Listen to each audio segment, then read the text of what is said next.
Thanks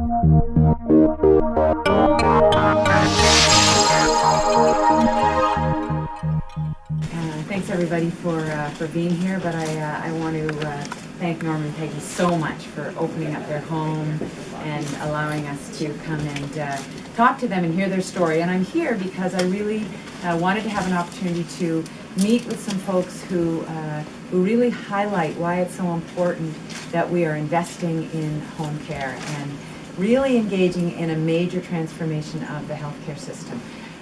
It's no secret that we have an aging demographic across the country and here in Ontario, and in order to provide the best care for people who want to be in their homes, we need to change the system. And so that's what we're doing. There are folks here from the Community Care Access Centre today who are obviously a fundamental part of the partnership that provides the care for people like Norm and Peggy. And on top of the quality of life that we've heard about this morning that is so much enhanced by them being able to be in their home, this is also the most economic way for us to deliver health care. It is by far and away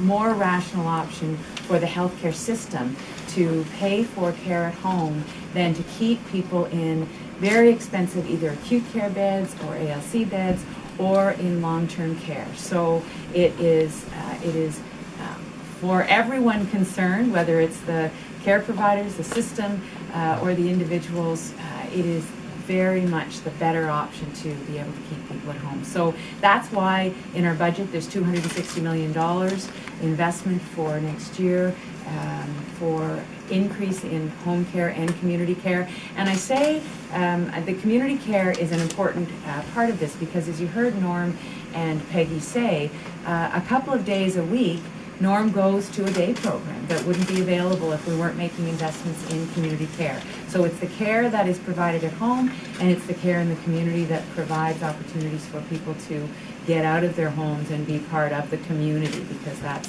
what this is about. So it's a very important part of our budget. And you've all heard me talk about our budget being about creating jobs and helping people in their day-to-day lives. And this is, I would say, this is the cornerstone aspect of helping people in their day-to-day lives and helping them with quality of life. So that's why I'm here, and happy to take your questions. Minister, with the leadership vacuum at Toronto City Hall, it's time for the province to step in and provide some help.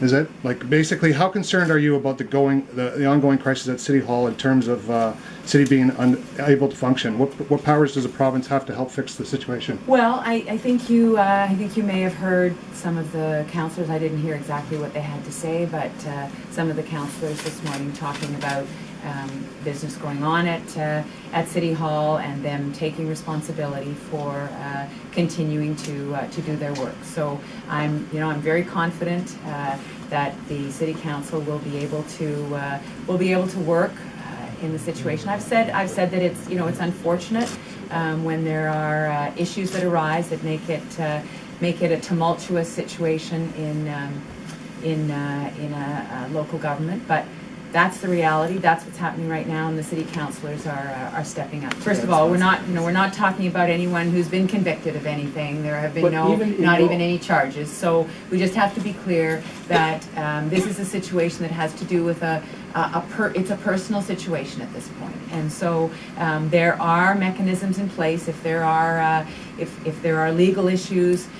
If there's any kind of legal situation, there are mechanisms in place, but that's not what we're talking about right now. And I'm not going to wade into any kind of speculation on that. But if you look at the bigger picture, we've had one mayor that couldn't remember her son investing $12 million in a lot of land. We have another mayor that has paid for a wedding allegedly through a city municipal check.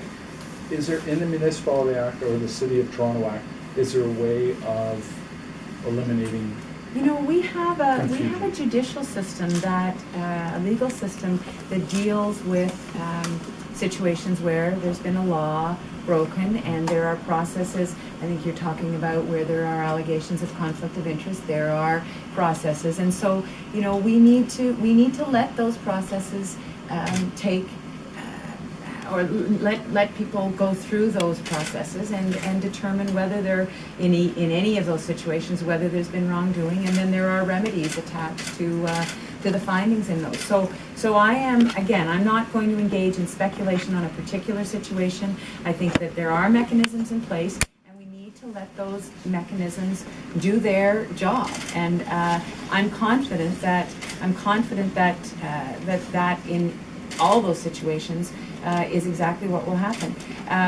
You know, we can ask whether there need to be changes to particular laws, and we're always in the process in government of looking at laws and seeing if there need to be changes. And certainly when I was the Minister of Municipal Affairs and Housing, there were questions about whether we needed to look, for example, at the conflict of interest rules. And I think that that's something that the Minister of Municipal Affairs and Housing is doing. But vis-a-vis a particular situation in a particular municipality at this point, there are rules and regulations in place. There are mechanisms in place, and those mechanisms have stood us in good stead and will continue to do so.